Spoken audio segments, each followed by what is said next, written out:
Halo, Assalamualaikum warahmatullahi wabarakatuh. Kali ini bertemu lagi dengan saya Muhammad Yusuf Rido. Kali ini kita akan membahas berkenaan tentang apa sih itu LPDP. Nah, jangan lupa subscribe ya, karena subscribe itu penting dan gratis. Oke, LPDP sendiri merupakan kepanjangan dari Lembaga Pengelola Dana Pendidikan. Nah, beasiswa LPDP ini diperuntukkan buat kamu yang ingin melanjutkan studi pasca sarjana, baik itu S2 ataupun doktor, itu S3. Nah, untuk informasi sepengetahuan aku, LPDP juga membuka untuk program S1. Ya, jadi coba deh teman-teman bisa cek lagi websitenya di beasiswa LPDP. Itu kemarin aku cek ada juga beasiswa S1. Artinya LPDP nggak hanya cuma untuk yang pasca sarjana ataupun dokter, tapi S1 juga ada. Tapi ada syarat-syarat khusus nih atau syarat-syarat tertentu. Jadi kalau pengen cek aja di websitenya. Sedangkan aku kali ini akan ngebahas mengenai tentang yang pasca sarjana ya, gitu. Nah, beasiswa ini nggak hanya meliputi dalam negeri aja, namun juga S2-nya atau S3-nya itu yang hendak kuliah ke luar negeri. Artinya kalau kamu pengen ke Harvard, pengen ke Melbourne di Australia, silahkan aja gitu. Karena apa? LPDP sudah memplotkan, sudah meliskan beberapa PTUD ya, perguruan tinggi utama dunia yang bisa kamu daftar, yang bisa kamu coba sehingga kamu bisa nih berkuliah di sana. Oke, jadi itu penjelasan singkat mengenai LPDP. Nah, kali ini aku akan ngebahas mengenai tentang jenis-jenisnya. Apa aja sih jenis yang ada di LPDP ya? Jenis beasiswa yang ada di LPDP itu apa aja sih kira-kira? Nah, kita akan bahas satu persatu. Nah, di tahun 2022 ini pemerintah atau LPDP di sini membuka 3 kategori ya. Yang pertama adalah kategori beasiswa afirmasi, yang kedua adalah beasiswa targeted, atau yang ketiga beasiswa umum. Nah, di sini aku tampilin beberapa alumni ataupun mahasiswa yang sedang kuliah yang menempuh pendidikan di luar negeri menggunakan LPDP. Nah, mungkin ada yang kenal ya, mbak-mbak yang pakai toga ungu ini gitu ya. Iya betul, artis cilik Indonesia Tasya itu kuliah menggunakan beasiswa LPDP. Artinya LPDP ini terbuka baik itu untuk kalangan menengah, kalangan bawah ataupun kalangan atas. Itu artinya membuka kesempatan kalian nih untuk semangat dan terus yakin kalau misalkan kalian itu bisa, gitu ya. Nah, aku bakal ngejelasin mengenai tentang beasiswa-beasiswa yang ada di LPDP. Yang pertama, beasiswa afirmasi. Itu ada beasiswa putra-putri Papua, beasiswa daerah afirmasi, beasiswa prasejahtera, dan beasiswa penyandang disabilitas. Nah, di beasiswa afirmasi ini, pemerintah atau LPDP di sini ingin memberikan kesempatan kepada putra-putri Papua, khususnya para generasi muda yang ada di Papua untuk membangun bagaimana SDM di sana semakin canggih, semakin cendekiawan, dan yang pasti semakin berintelektual supaya nantinya mereka ketika lulus membangun negeri Papua, supaya negeri Papua betul-betul menjadi negeri yang mampu dan terus mendorong perkembangan baik itu kemajuan ekonomi maupun kemajuan pendidikan yang ada di Indonesia. Lalu yang kedua adalah beasiswa daerah afirmasi. Nah, kalau di daerah afirmasi ini itu biasanya mereka yang daerah-daerah ada 3T sebetulnya ya kalau di bulan tahun lalu gitu. Nah, kamu bisa cek di website yang ada di beasiswa LPDP, nanti aku kirim atau aku cantumkan di link deskripsi. Kamu bisa cek beasiswa daerah afirmasi itu ada nggak sih daerah kamu gitu. Kalau misalkan ada, kamu bisa daftar dan ini ambil kesempatan. Kenapa? Karena kalau misalkan dari range score afirmasi, targeted, dan umum, afirmasi ini biasanya itu lebih rendah dibanding targeted ataupun umum gitu, karena memang beasiswa afirmasi adalah beasiswa spesial kepada para generasi muda karena memang sudah diplot-plotkan gitu, artinya memberikan kesempatan, memberikan ruang belajar buat teman-teman yang mau ingin melanjutkan pendidikannya ke jenjang yang lebih tinggi gitu. Nah, yang ketiga ada beasiswa prasejahtera. Nah, di sini kamu bisa daftar ya. Kalau misalkan kamu adalah alumni KIP atau alumni bidik misi, baik itu mungkin di tahun 2016-17 ya yang sudah lulus, atau mungkin 2018 yang akan lulus nih, bisa banget gitu, karena memang ini adalah lanjutan kalian kalau memang sudah kuliah di bidik misi atau kuliah dengan KIP di S1-nya, maka kalian bisa diberikan kesempatan untuk melanjutkan pendidikan di S2 maupun S3 menggunakan beasiswa ini gitu.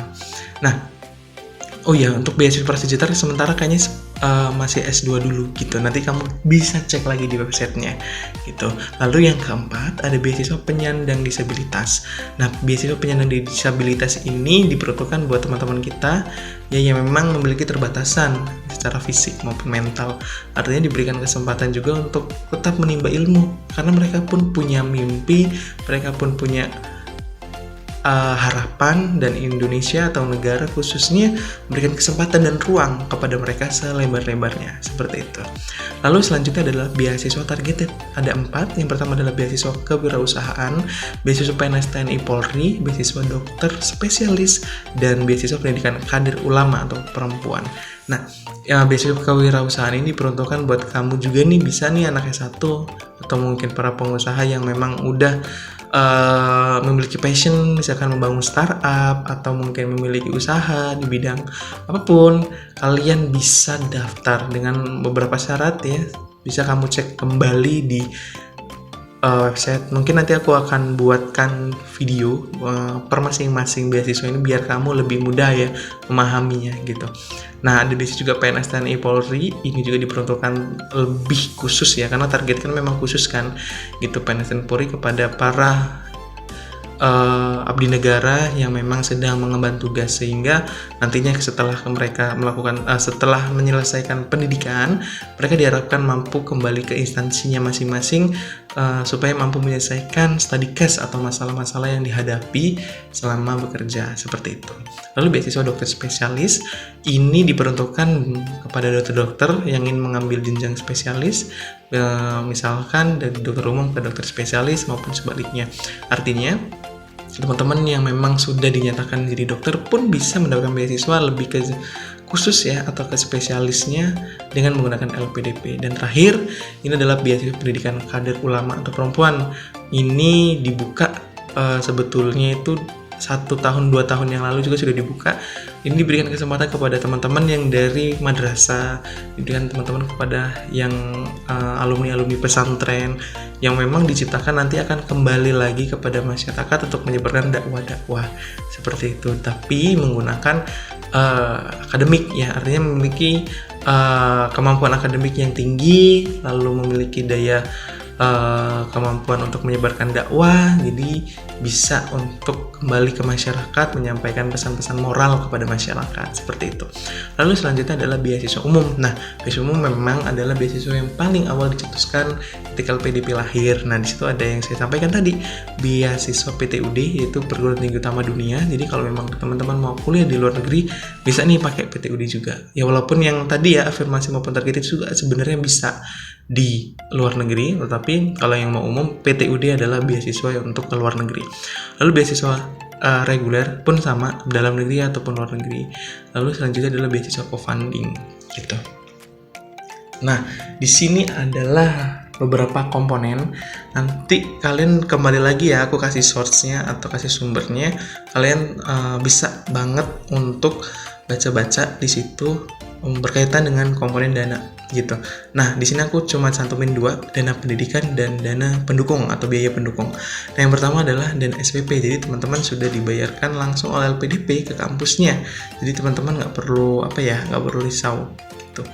Lalu dana pendaftaran juga diberikan, dana tunjangan buku. Jadi teman-teman bisa memanfaatkan tunjangan buku ini untuk membeli literatur atau buku-buku yang memang sesuai dengan studinya teman-teman gitu.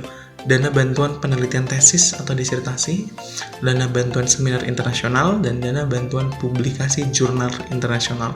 Jadi memang beberapa syarat sebelum lulus atau kalian dinyatakan sah mendapatkan gelar magister ataupun doktoral, memang harus, biasanya kampus baik di dalam maupun di luar negeri itu harus menyertakan atau harus melampirkan bukti ya kalian telah melakukan publikasi jurnal itu di internasional. Nah, LPDP melihat ada itu dan memberikan kembali lagi yaitu dana bantuan untuk memudahkan kita menyelesaikan itu. Jadi kita memang benar-benar fokus untuk belajar. Lanjut, selanjutnya adalah biaya pendukung. Di situ ada dana transportasi, dana aplikasi visa kalau kalian memang di luar negeri, asuransi kesehatan kalau di Indonesia BPJS kelas 1, dana kedatangan atau SA ya, itu 2 kali dari biaya hidup. Lalu disitu dana hidup bulanan, dana keadaan darurat, dana lomba internasional, dana tunjangan keluarga, dan insentif kelulusan. Nah, jadi biaya pendukung ini bisa ada syarat-syaratnya juga sebenarnya. Kalian bisa cek lagi di sumbernya karena yang aku jelasin di sini hanya umumnya atau dasarnya. Jadi teman-teman memang dikasih motivasi aja dulu di awal untuk mengenal lebih dekat apa sih itu LPDP, komponennya apa saja, dan jenisnya apa saja gitu.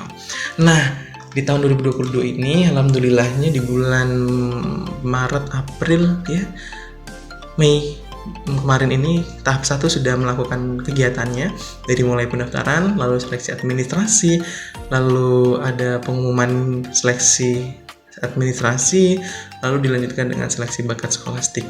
Dari video yang ini dibuat tanggal 21 Mei, teman-teman juga mereka sudah melaksanakan kegiatan seleksi bakat skolastik. Artinya tinggal melanjutkan atau menyiapkan diri gitu untuk melakukan seleksi substansi sebetulnya. Karena ketika hasil seleksi administrasi sudah, lalu seleksi bakat skolastik sudah, maka tinggal seleksi substansi yang biasanya diisi dengan wawancara gitu. Jadi ada 3 tahap teman-teman untuk melakukan pendaftaran. Kalau yang di sini tahap 1, tahap 2 itu adalah gelombang kalau misalkan teman-teman bingung. Jadi ada gelombang 1, ada gelombang 2. Nah, pendaftaran lalu ada seleksi, itu tahap yang saya maksud. Jadi teman-teman melakukan pendaftaran itu ada seleksi berkas. Jadi seleksi berkas ini atau seleksi administrasi adalah penting. Teman-teman harus menyiapkan itu berkas seasli-aslinya, sevalid-validnya, tidak boleh tidak valid karena itu sangat penting gitu. Jadi ini yang benar-benar langkah awal atau pintu utama kalian ingin mendaftar di LPDP gitu. Lalu selanjutnya seleksi bakat skolastik dan substansi gitu. Thank you buat teman-teman.